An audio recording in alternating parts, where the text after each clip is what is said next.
Welcome in everyone, James here, and it has been a little while since I did a proper guide. So what I decided to do is put together this list of 10 things that you might wish you knew sooner. And hopefully you will learn something in this video and it will help you out. If you do, let me know in the comments. But the first one on this list is the Armour set bonus. And I know a lot of people will have just rolled their eyes when I said that.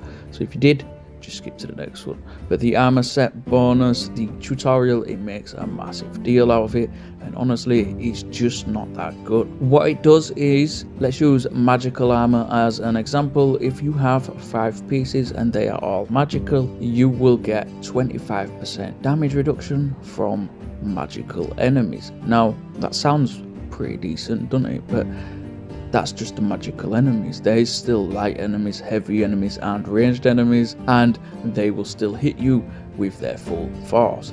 And then getting a full set of armor that has all the same type and decent slots is literally just not going to happen. You will spend weeks trying to make that happen, and honestly it's just pointless. It's really not worth it.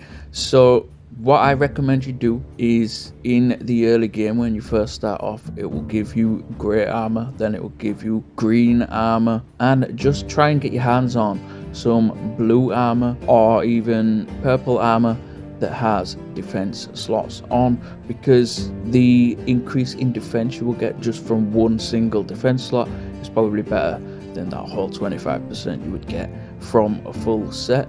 And the armor that you use in the early game, its only job is to carry you to the end of White Peak, because once you reach this spot here, you can start farming and start collecting your mythic armor. You have to collect a bunch of gear and sacrifice it in order to unlock the mythic armor, but the mythic armor starts at level 41 and it has 5 slots, and it can get rift power, which means you use that to go and fight in the rift and start farming stuff from there. That's where you get your charms from, that's where you get a lot of hero shards from, and the sooner you can get in there and start farming, the better. So don't get attached to any of the weapons or gear that you're using early on. Don't try and push for unique gear just for the sake of having unique gear.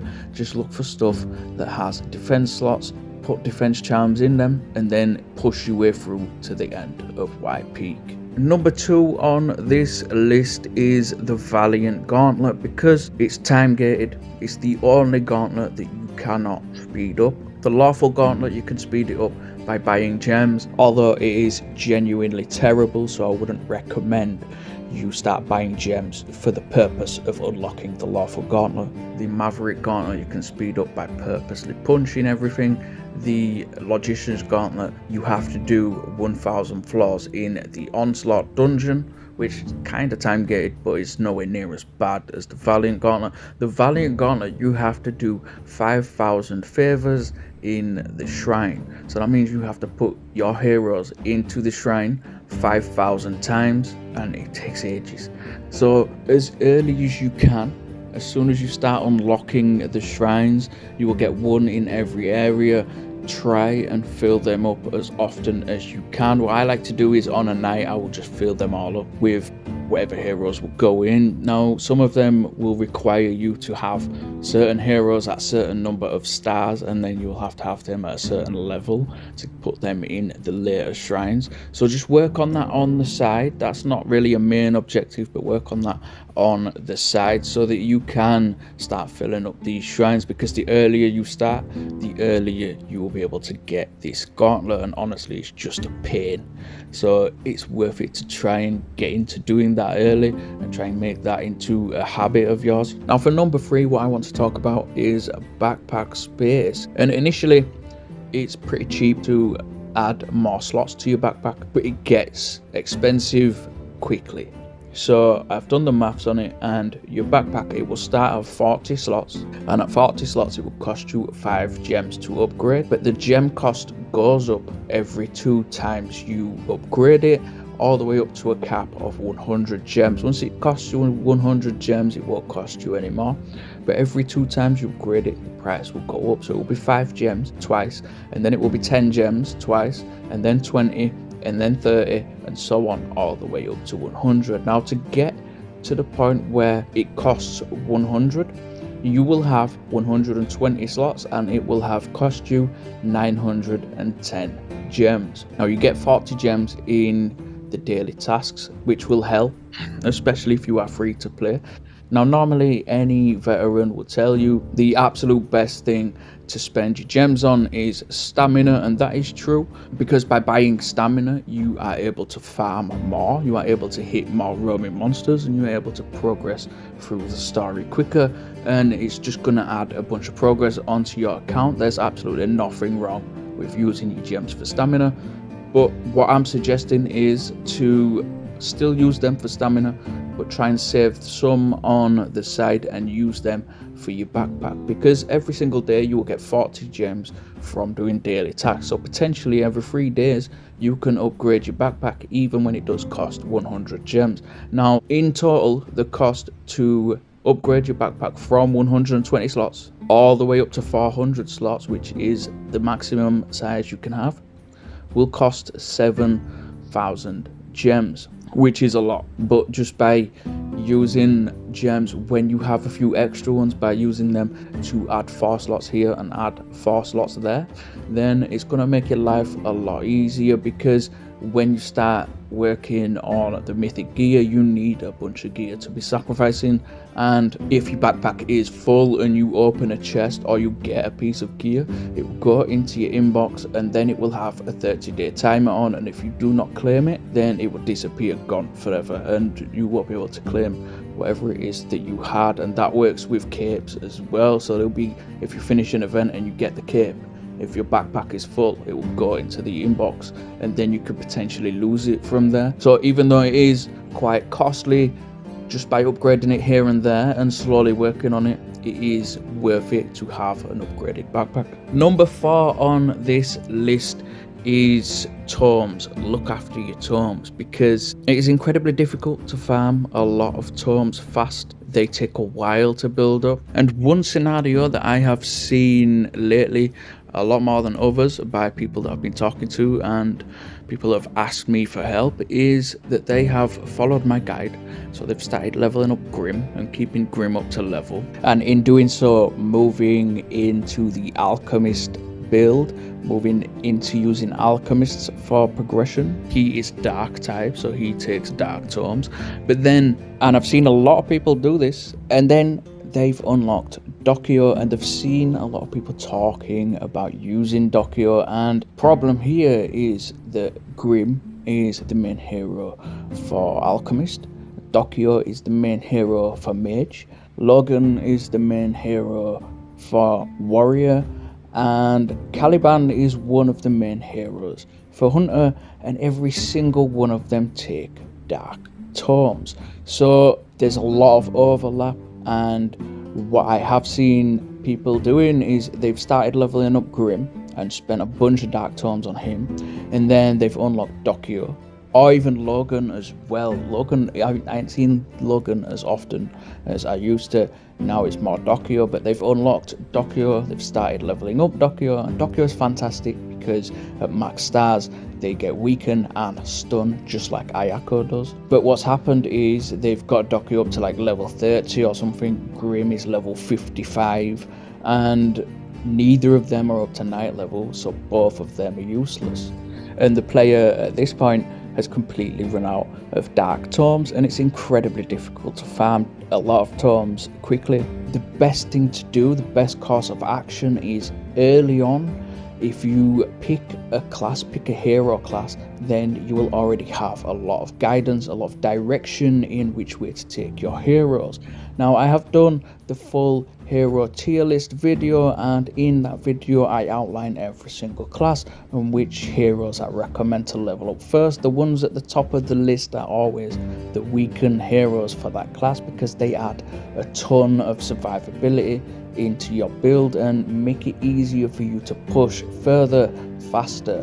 But when there's so much overlap in the weakened heroes and each class, it's better to pick a class based on whether you are free to play, which heroes you are unlocking, which charms you are getting, and all of that stuff based on how your game is going, because there's a lot of RNG. Choose a class and then just stick to it and just go all out, stick to it. Keeping the weakened hero up to your knight level is incredibly important, and then the class will work for you instead of you working against yourself and having so much overlap in the tomes that you are using, and then you won't run out as quick.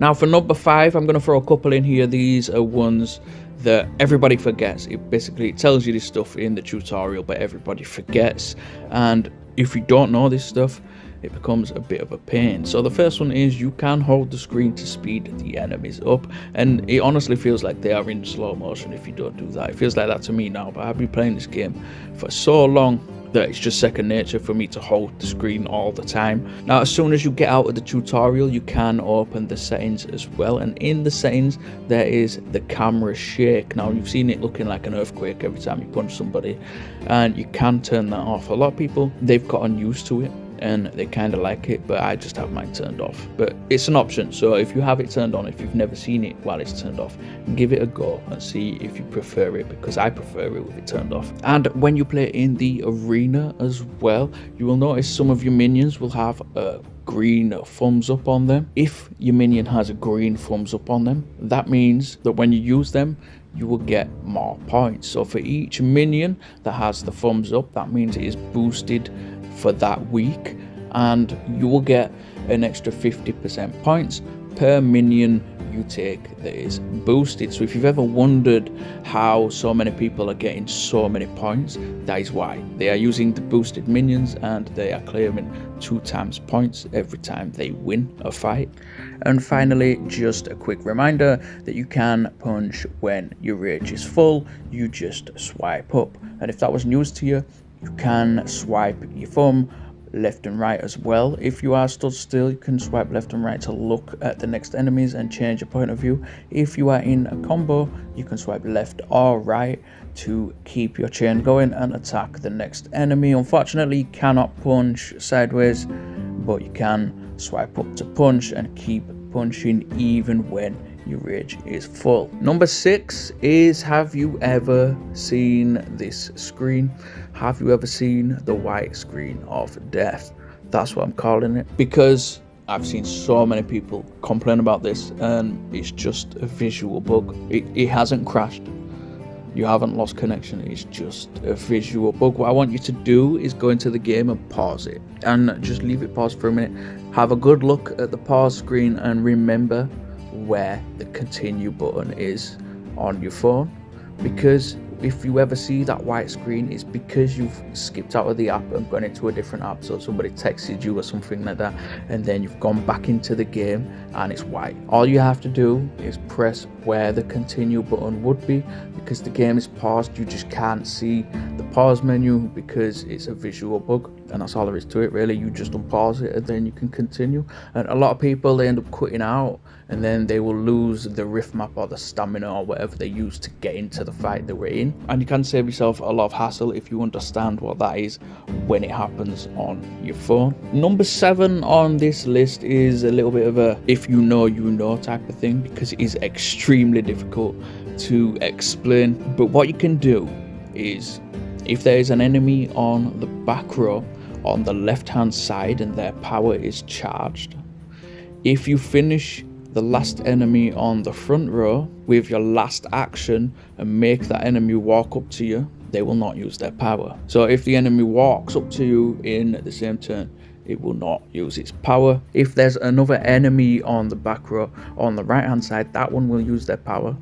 But the one on the left, the first one that faces you, when they walk up to you from the back line, will not use their power. It's extremely difficult to explain, but once you do know this one, You will know this one, and you can use it to your advantage by stopping some of those enemies using their power. And sometimes it works against you as well in portals like Demon Gate and Blood Moon, where you really want them to use their power and transform, and then they don't because you did this, because you triggered this accidentally. But you can use it to your advantage, so you are better off knowing about this one than not knowing. And I'm not even certain if that really made any sense, but let's move on.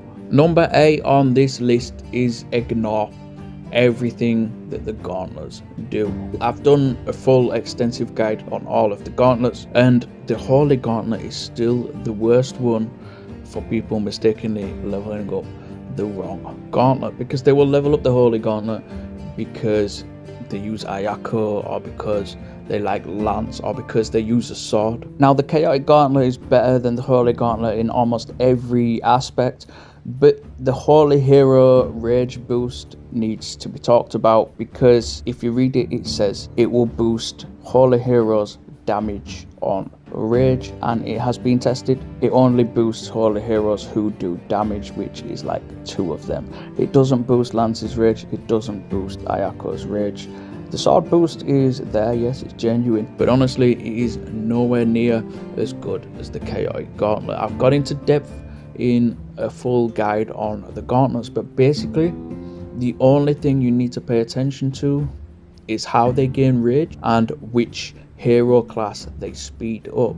So the Alchemist Gauntlets are the Holy Gauntlet, and the Chaotic Gauntlet, the Mage Gauntlets are the Maverick Gauntlet and the Rebel Gauntlet, and so on and so on, because that's the hero that they speed up. But they're the only 2 things that you need to pay attention to. So if you want to play Alchemist, you will go with the Chaotic Gauntlet because it has a better rage gain condition and it speeds up the Alchemists. And then because of some phenomenon type of bug, you get extra rage by using Alchemists with that gauntlet. But I will link the full guide before I keep on ranting about the gauntlets for about half an hour and make this video way too long. But yeah, number 8 on this list is make sure you know you are investing in a good gauntlet.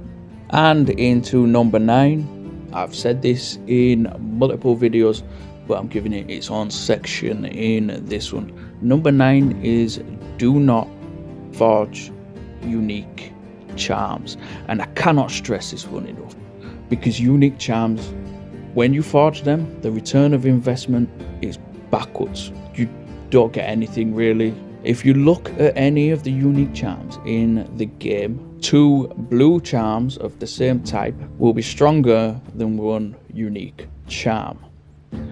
And then to throw this into perspective for you, it takes 6 blue charms to make a purple charm, and it takes 7 purple charms to make 1 unique charm. And that's 42 blue charms into 1 unique charm, and if you slot them, 2 blue charms is stronger than 1 unique charm. So really you need to just slot whatever rarity you have, even if it's green, as long as they are the correct charms, as long as they're the right ones. When you first get your mythic armor, you're going to be looking at fighting Karnheim.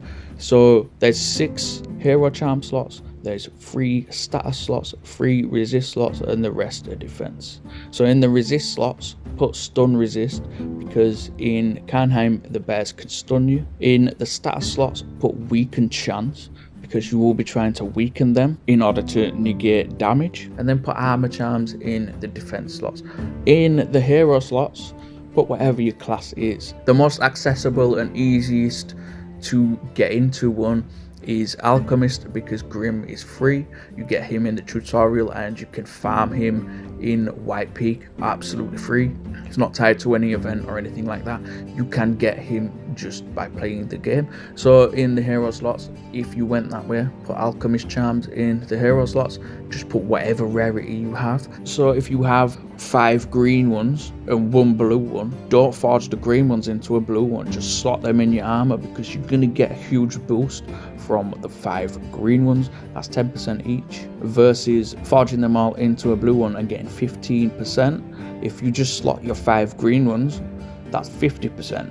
Everything adds on, everything stacks, slot whatever rarity you have. Don't be fooled by the rarity. Rarity in this game doesn't mean much. You can't get a unique hero and then just win everything like you might in other games. It doesn't work like that. And then moving on, number 10 on this list. When you open the game, you might notice at the top of the screen it says best community, and there's a reason for that.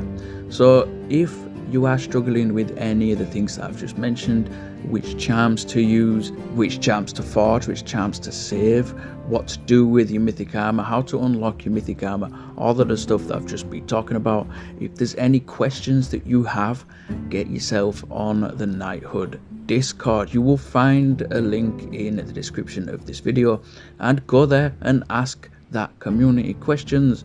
You will get full answers. You might even find me lurking about in the server, and you can send me a message if you want, and I will answer to the best of my abilities. But number 10 on this list is come and join in the community, because you will end up more knowledgeable and you will end up better off for it. But that is it from me today. Subscribe to the channel if you haven't already. I have been James B Online. Good luck out there.